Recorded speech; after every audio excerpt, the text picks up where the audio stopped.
どうも、モブです。今回は開発ノートのまとめになるよ。それじゃ、早速見ていこう。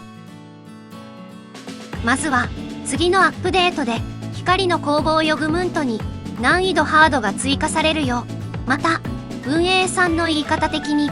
前回より少し難しく設定してそうな予感がするよ。とても楽しみだね。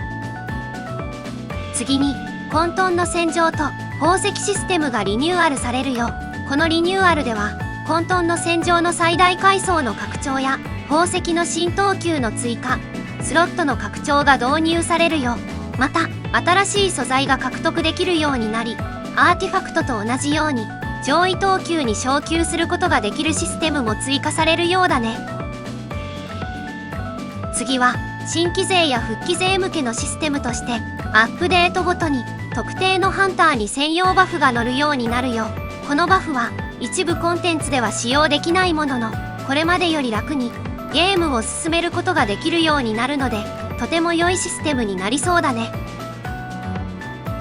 次は6月のアップデート内容についてだよ。6月ではギルドボスの変更や光の攻防の弱点属性のリニューアル、ギルドボス専用のバフ販売終了などがあるよ。個人的にはギルドボスの変更があまりにも早く、上位プレイヤー以外の人は準備する時間もないため、もう少し間隔を広げてほしいかな。そしてギルドボス専用バフについては記載されている効果とは違う効果が発動していることから販売が終了すると考えているよ。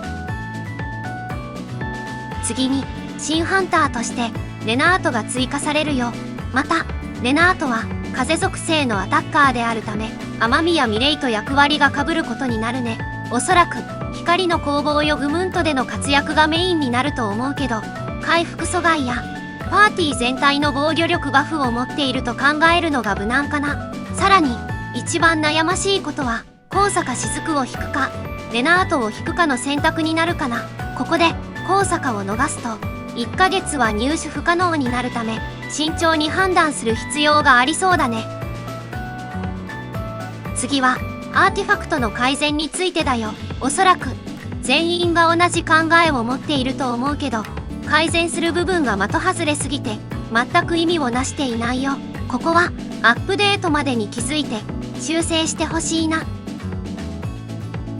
次は使用頻度が非常に少ない水篠の武器やハンターが情報修正されるよ。ここではスカジやカサカの毒馬、高坂雫、そして最近では使われないハンターが挙げられているね。個人的には光属性の水輪もこの枠に入れてほしいかな。次は成長素材の新たな獲得方法として、ゲートで新たな素材がドロップするようになるよ。現在ではレッドゲートやダンジョンブレイクの周回率が高いと思うけど、内容によってはゴールドダンジョンを回る時代になるかもしれないね。次は7月のアップデートについてだよ。7月には破滅の力のランキング追加や増幅システム追加などがあるよ。個人的にはこの2つの要素を楽しみにしていたプレイヤーがいると思うので、これ以上は実装を先延ばしにしないでほしいかな。次はコラボ情報についてだよ。前回の韓国公式生放送では G アイドルはピックアップガチャであることが発表され、かなり意見があったみたいで、ゲーム内のイベントで獲得できるように準備しているみたいだよ。ここでは完全にピックアップを廃止するという記載がないので、少し不安要素はあるけど、入手方法が改善されただけでもよかったね。最後にクーポンコードの公開だよ。このクーポンは育成素材が多くもらえるようだね。また使用期限が6月10日までと短く設定されているので、忘れずに入力しよう。